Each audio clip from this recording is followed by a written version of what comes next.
The courtroom was deathly silent. The judge's gavel came down hard, delivering the verdict that shattered Michael Carter's life. Guilty. A decorated officer with 15 years on the force, Michael sat handcuffed, staring at the floor. Despite his repeated claims of innocence, the jury had ruled against him. The evidence planted, he was certain, was enough to send him to prison. But the weight of the sentence wasn't what crushed him most. It was knowing he'd have to leave Luke, his loyal K-9 partner, behind. Luke sat near the back of the courtroom, his sharp gaze locked on Michael. The German Shepherd had been more than a partner. He had been Michael's constant companion through life-or-death moments. Now, as Michael faced the lowest point of his life, the thought of never seeing Luke again was unbearable. When the judge rose to leave, Michael's voice broke through the tense silence. "Your Honor," he said, his voice cracking, "before I'm taken away, I have one last request. Please, let me say goodbye to Luke." The courtroom murmured in surprise. The judge stopped, studying Michael for a long moment. Finally, he nodded, his voice firm but sympathetic. 3 minutes, he said. As soon as Luke was released, the dog sprinted toward Michael, his claws clicking loudly on the floor. Michael dropped to his knees, pulling Luke into a tight embrace. "I'm so sorry, buddy," Michael whispered, tears streaming down his face. "I let you down. I won't be there anymore." Luke whimpered, nuzzling into Michael's chest. But then, something changed. Luke's body tensed, and his nose began to work frantically against Michael's jacket. He tugged at the fabric, barking sharply. The sudden sound broke the solemn stillness of the courtroom, drawing every eye. "What's the dog doing?" the judge asked, frowning. Luke pulled harder, his sharp barks echoing off the walls. One of the officers stepped forward cautiously and began to check Michael's jacket. The tension in the room became suffocating. Then, with a metallic clink, a small object fell to the floor. It was a recording device. The prosecutor's face went pale. He stepped forward quickly, his voice shaky. "This doesn't prove anything," he snapped, trying to regain control of the moment.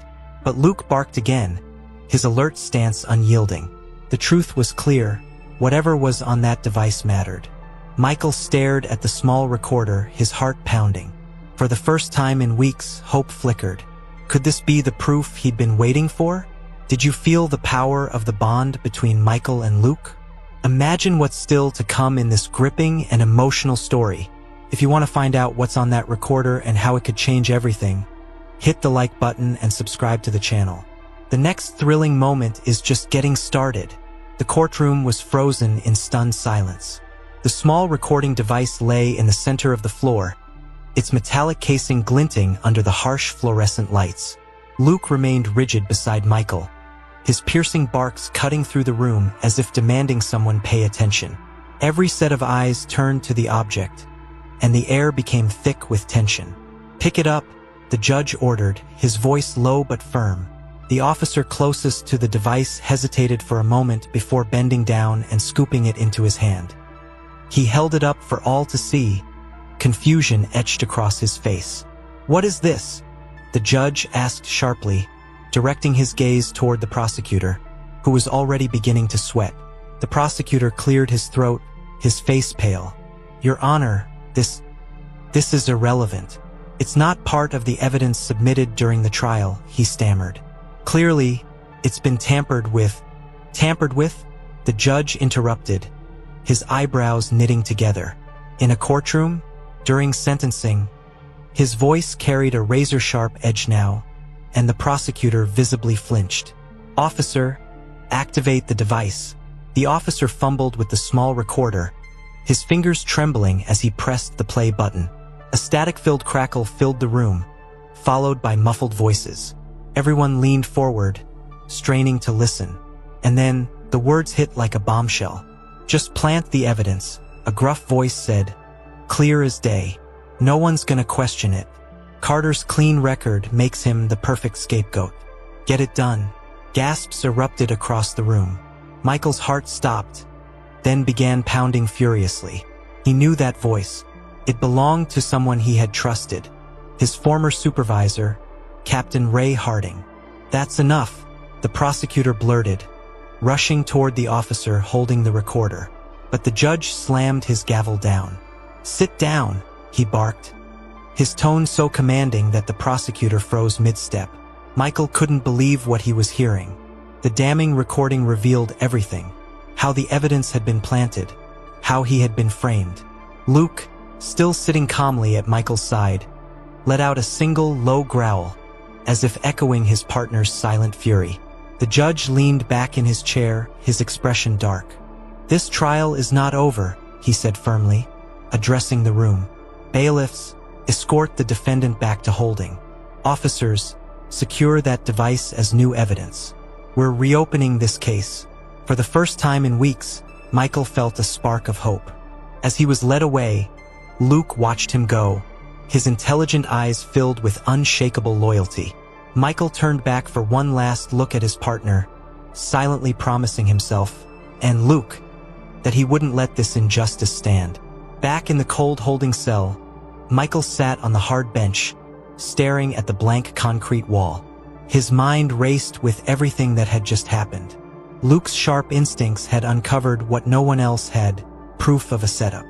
That recording was his lifeline, but the revelation wasn't just a relief. It was a betrayal.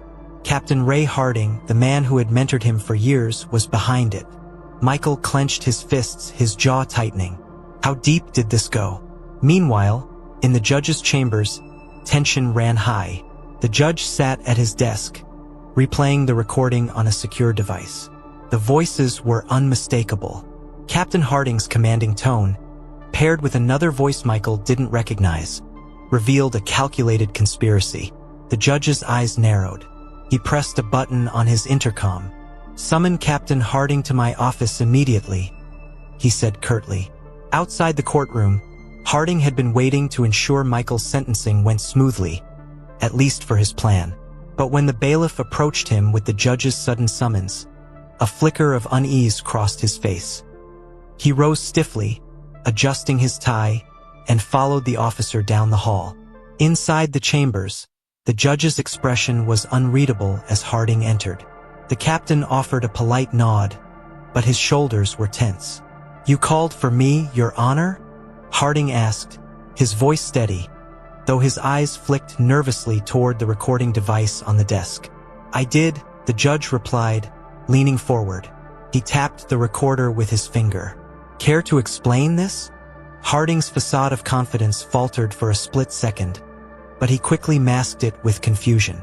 "I'm not sure what you mean, Your Honor," he said evenly. The judge pressed play. Once again, the damning words filled the room.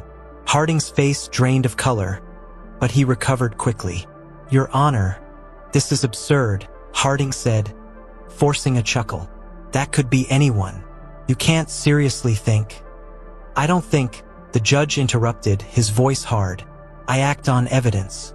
And this," he gestured to the recorder, "is evidence of a crime. Multiple crimes, in fact." "Bailiffs!" Before Harding could respond, two bailiffs entered the room. Panic flashed in his eyes as they approached him. "What are you doing?" Harding demanded, his voice rising. "You can't. You're being detained for questioning," the judge said firmly. "Until we get to the bottom of this, you're a suspect in the obstruction of justice and falsifying evidence." As the bailiffs led a protesting Harding away, the judge leaned back in his chair, exhaling deeply. The web of corruption was unraveling fast, and Michael Carter's story was far from over. The recording's discovery had thrown the entire department into turmoil.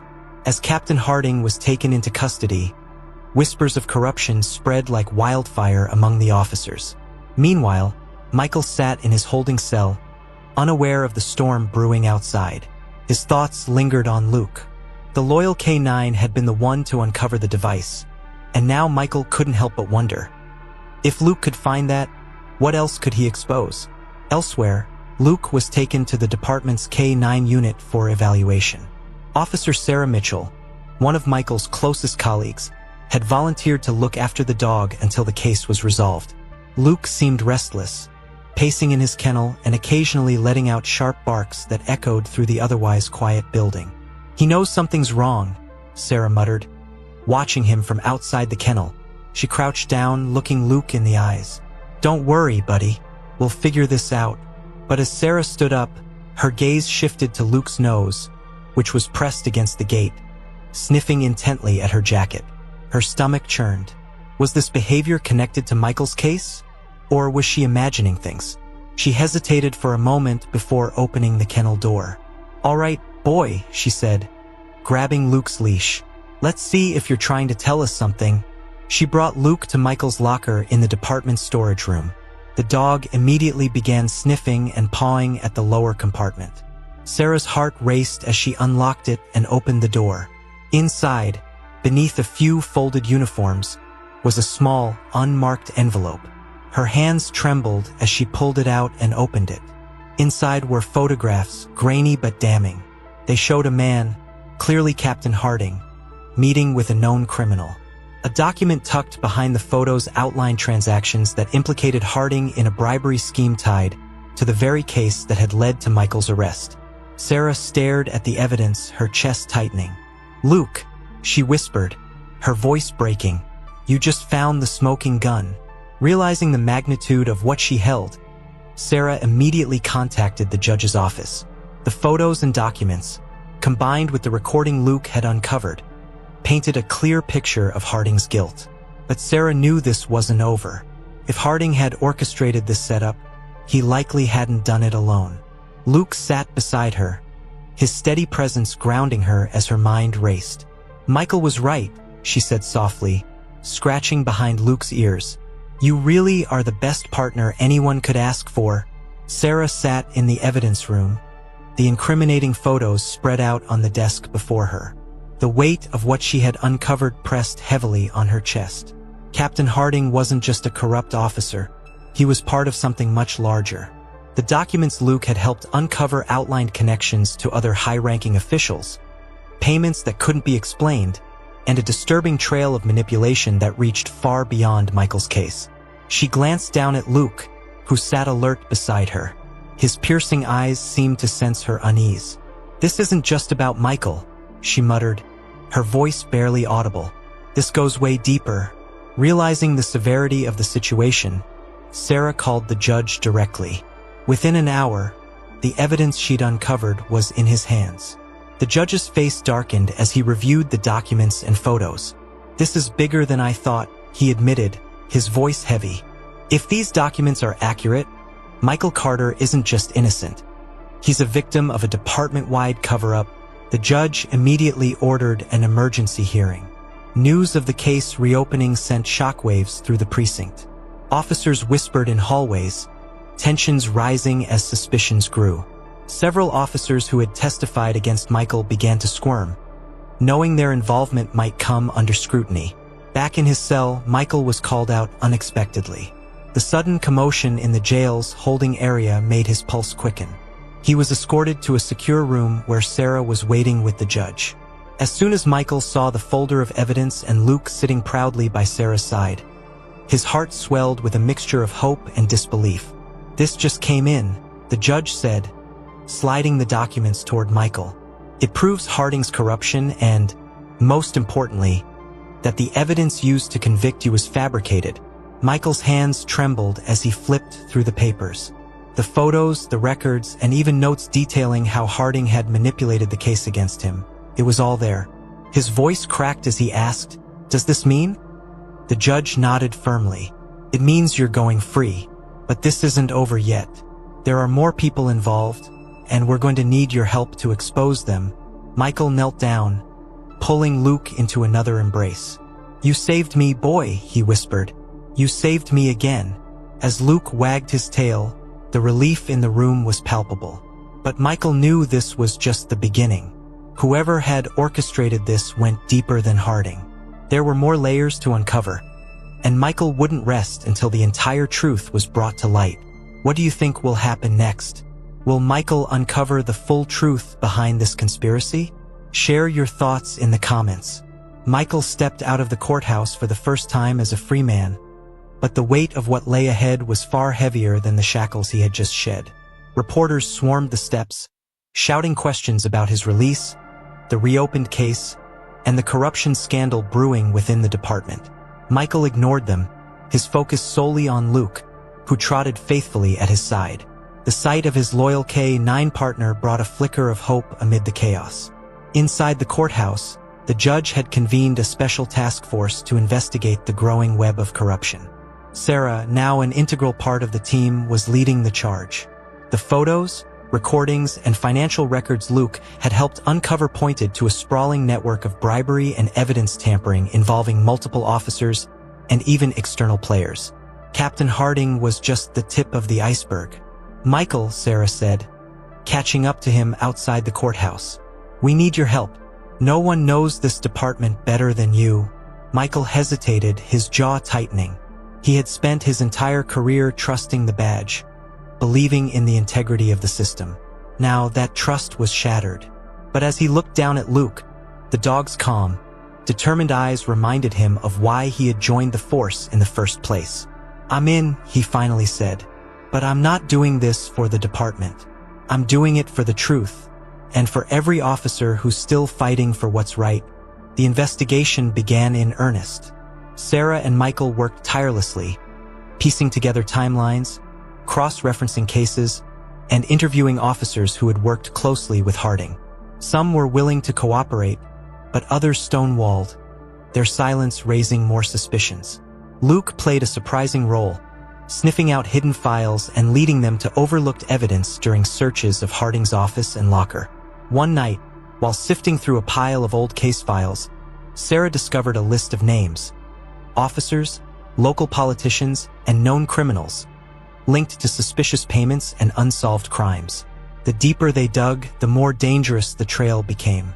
It was clear that this wasn't just about Michael's case.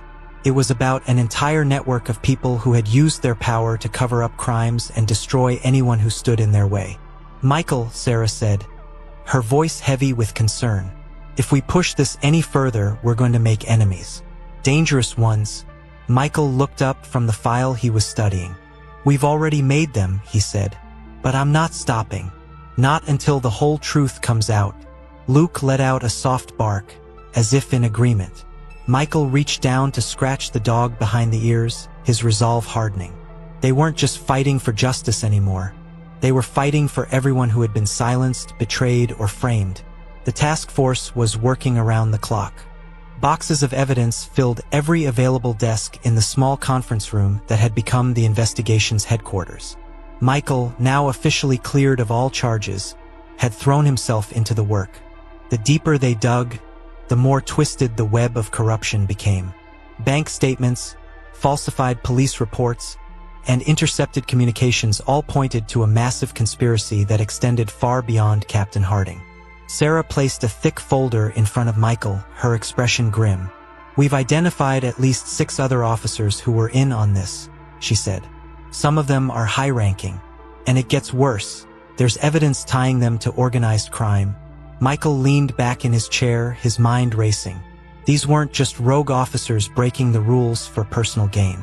This was an orchestrated operation, blending corruption within the department with criminal enterprises outside of it. "If this is as big as it looks, we can't handle this alone," he said. "We need to take this federal." But Sarah shook her head. "Not yet. We're still missing key pieces. If we take this to the FBI now, and they leak it, the whole operation could scatter. We need something definitive, something that locks these people in place." Their conversation was interrupted by Luke, who suddenly stood up from where he had been lying by Michael's feet. The dog's ears perked as he trotted toward the door, sniffing the air. Michael frowned. "What is it, boy?" he asked, following Luke. Luke led Michael to the far side of the conference room, where a stack of old case files sat in disarray. Sarah followed, watching as Luke began to paw at one particular box. Michael opened it, his heart pounding. Inside were files from a case closed 5 years ago, a drug bust that had supposedly resulted in a clean sweep of arrests. But as Michael flipped through the documents, he noticed glaring inconsistencies. Names had been erased, and some sections of the reports were blacked out. "This doesn't make sense," Michael muttered. "These aren't standard redactions. Someone doctored these files." Sarah leaned over his shoulder. "And look at this," she said, pointing to a handwritten note at the bottom of one report. It was a signature, Captain Harding's. The drug bust had been the perfect cover, but the evidence in the box suggested that the operation had been a smokescreen to eliminate rivals in the drug trade while shielding certain criminals who were paying off the department. Michael clenched his fists. They were playing both sides, he said, anger lacing his voice, and they ruined good officers' lives to do it. As they continued sifting through the files, Michael's phone buzzed. It was a text from an anonymous number. "You're digging too deep. Stop or you'll regret it." He stared at the screen for a long moment before showing Sarah. She looked up at him, her face pale but determined. "They're scared," she said. "That means we're getting close." Michael glanced at Luke, who sat calmly by his side, as if ready for whatever came next. "Let them come," he said. "We're not stopping now." Michael stared at the text on his phone. "You're digging too deep. Stop or you'll regret it." The message sent a chill through him. It wasn't just a vague warning, it was a direct threat. He showed it to Sarah, who leaned over the desk, her expression grim. "This isn't random," she said quietly. "They know exactly what we're working on. They've been watching us." Her words hung heavy in the air, the weight of their situation settling in. As the rest of the team left for the night, Michael and Sarah stayed behind, determined to uncover the missing piece of the puzzle. Luke lay by Michael's feet, his ears occasionally twitching as he rested. "We're close, but we're still missing the key," Sarah said, sifting through the files. She pointed to a document Michael hadn't noticed before. "Look at this, every major bribe and erased report ties back to one name, RK. They're the one pulling the strings." Michael's eyes narrowed as he stared at the initials. "RK," he muttered. "They've stayed hidden this long. But if we find them, this whole operation crumbles." Suddenly, Luke stood up, his body tense. His ears flicked forward, and he let out a low growl. Michael looked down at him, alarmed. "What is it, boy?" he asked. But before Sarah could answer, the lights in the conference room flickered and then went out completely. The room was plunged into darkness. Sarah froze, her hand instinctively reaching for her weapon. "That's not a power outage," she said, her voice low and steady. The sound of breaking glass shattered the silence, followed by the unmistakable thud of footsteps outside the door. Michael's heart raced as adrenaline surged through his veins. He motioned for Sarah to take cover. "We're not alone," he whispered. Luke crouched low, his growl deepening, his sharp eyes fixed on the doorway. Whoever had sent the text wasn't bluffing. They had come to stop the investigation. The footsteps grew louder, inching closer. Michael gripped his weapon tightly, his mind racing through the possibilities. "Stay close, Luke," he whispered. Sarah locked eyes with him, her expression resolute. "Whatever happens," she said, "we don't let them win." As the door creaked open, Luke leapt forward, his instincts sharp and ready. Michael steadied his aim, prepared for whatever was about to come through that door. They were under attack, and the fight to expose the truth had just turned deadly. The door burst open, and chaos erupted in an instant. A shadowed figure stepped into the room, their weapon drawn. Before they could react, Luke lunged with incredible speed, clamping his jaws onto the intruder's arm. The man let out a guttural scream, dropping his weapon as he tried to shake the dog off. Michael didn't hesitate. He swept the gun away with his foot and trained his own weapon on the second figure now rushing through the doorway. "Don't move," Michael shouted, his voice cutting through the chaos. The second intruder froze, their hands raised, but the tension in their stance told him they were waiting for an opportunity to strike. Behind him, Sarah had taken cover and was calling for backup on her radio, her voice steady but urgent. Luke held firm on the first man, growling low as the intruder struggled. "Call him off," the man yelled in panic. Michael stepped forward, his gun steady. "Call them off first," he shot back, motioning toward the others outside. He could hear more footsteps echoing in the hall, heavy and deliberate. Whoever these people were, they hadn't come to negotiate. The man didn't respond, but before Michael could press further, another deafening sound filled the air, tear gas canisters being thrown into the room. Thick, acrid smoke began to fill the space, stinging their eyes and throats. "We're out of time," Sarah yelled, grabbing the files they'd been working on. "We need to move," Michael whistled sharply, and Luke immediately released his grip on the man's arm, retreating back to Michael's side. The team moved quickly, ducking low to avoid the gas as they pushed toward the emergency exit at the back of the room. Gunfire erupted behind them, bullets pinging off walls and furniture. Michael could feel his pulse pounding in his ears as he covered Sarah and Luke, firing back to slow their pursuers. Bursting through the exit, they found themselves in the dark alley behind the building. Sarah clutched the files to her chest, gasping for air. "We can't go back to the precinct," she said between breaths. "They've compromised everything. They'll be waiting for us." Michael nodded, his mind racing. Whoever RK was, they were playing for keeps. But as he looked down at Luke, who stood at his side, panting but unshaken, Michael felt a surge of resolve. "Then we finish this on our terms," he said. "We're not running anymore." The safe house was eerily quiet. Michael, Sarah, and Luke had retreated there after narrowly escaping the attack at the precinct. The small cabin, hidden deep in the woods, was their last refuge. Spread across the wooden table in front of them were the files Sarah had managed to save. They contained everything they needed to expose the network: transaction records, names, and ties to RK, the shadowy figure who had orchestrated everything. Sarah flipped through the files, her fingers trembling slightly. "This is it," she said. "If we can get this to the press or federal investigators, they won't be able to cover it up. The entire operation will crumble." Michael nodded, but his eyes stayed fixed on the window, scanning the treeline. He knew it wasn't over.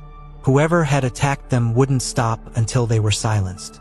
Suddenly, Luke's ears perked, and he let out a low growl, his body tensing.